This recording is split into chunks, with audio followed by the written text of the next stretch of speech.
Joining us now is Jenna Norton, one of those furloughed federal workers. She's a program director for the National Institutes of Health. Jenna, thank you so much for joining us. I really appreciate you making time. I know it's not an easy time for you. Let me just ask you how you are coping with this situation, and have you heard about colleagues being fired, as we have heard this administration say they want to do and seize this opportunity to advance Project 2025 and fire more employees?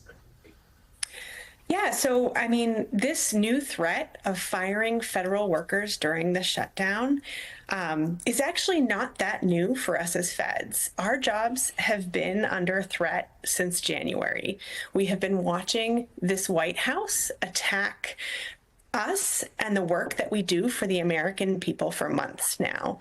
And so, you know, whether this administration follows through on that threat to fire us, you know, we are much more concerned about the destruction that we've been seeing of our federal program since January.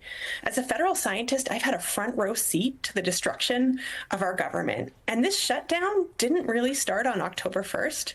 It started in January when the Trump White House began illegally gutting and politicizing NIH and other agencies. The so-called clean continuing resolution passed in the White House would allow Trump to continue stealing congressionally appropriated funds, including money for cancer research, and it would allow Trump to continue preventing federal workers like me from doing our jobs, and to continue silencing free speech and endangering the American people. We need Congress to pass a budget with real safeguards to protect a government of, by, and for the people, to pass a budget that averts the healthcare crisis and halts the lawless destruction of our public goods and freedoms. Can I just go back to it really quickly? Just how are you personally coping with the government shutdown, and are you bracing yourself that this could be extended for weeks?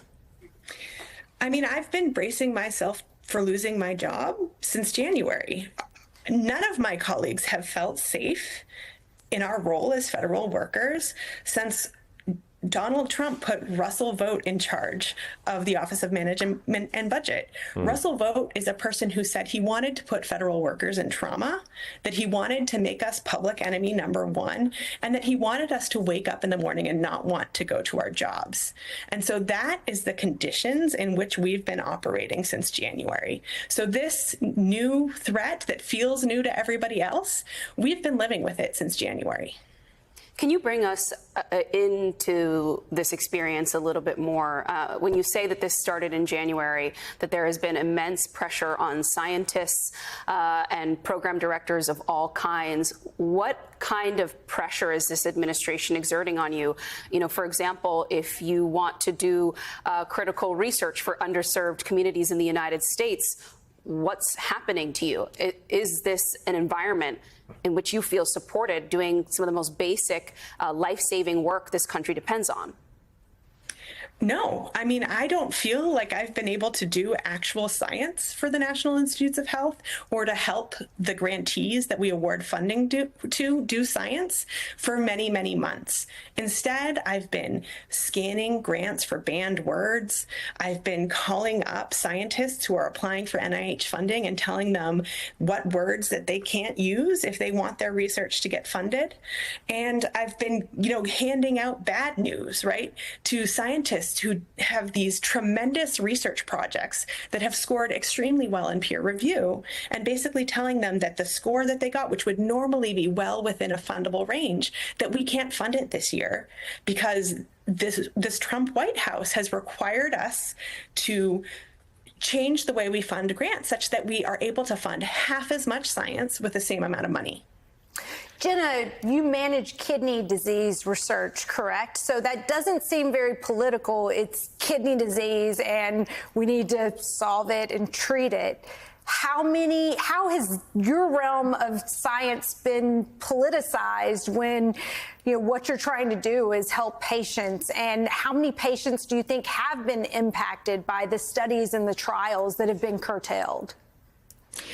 You know, it's hard to get exact numbers of how the slowdowns in research today are going to affect patients, because it does take a little bit of time for research to lead to treatments that we can implement in the real world. But I do know that studies that are very promising, that were helping people who experience higher rates of kidney disease access resources that they need to slow down their disease progression, to access health care, to access kidney transplants, which we know is the best form of treatment. Those services that we've been studying, those studies are no longer able to happen, which means those services that we could implement will never end up getting implemented if we don't do the research to demonstrate that they're effective. Jenna Norton, thank you so much for sharing your story, your expertise with us. I have to say it's a bit chilling to hear that scientists like you are looking at a list of banned words and trying to reshape what should otherwise be free inquiry to, not disrupt or upset our political establishment right now. Thank you for joining us. Thanks so much for having me.